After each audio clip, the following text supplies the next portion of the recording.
Stephanie from New York, who writes, how do we move forward knowing that many Americans will never be vaccinated, even with Pfizer receiving full FDA approval? At what point does COVID become an endemic virus that we must learn to live with without major restrictions in our schools and normal lives?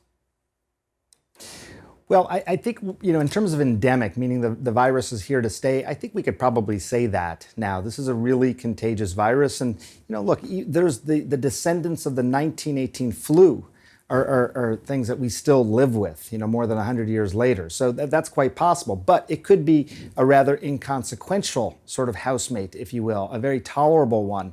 Here's what Dr. Fauci said just a couple days ago. If we could do that with the people who've been infected, get them revaccinated.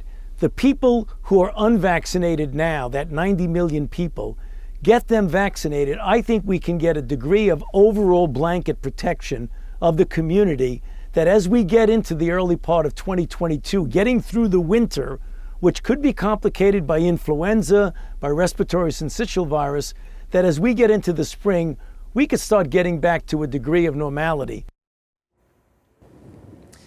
What is likely to happen is that on top of vaccinations, as we know, because this is such a contagious virus, people are increasingly becoming infected.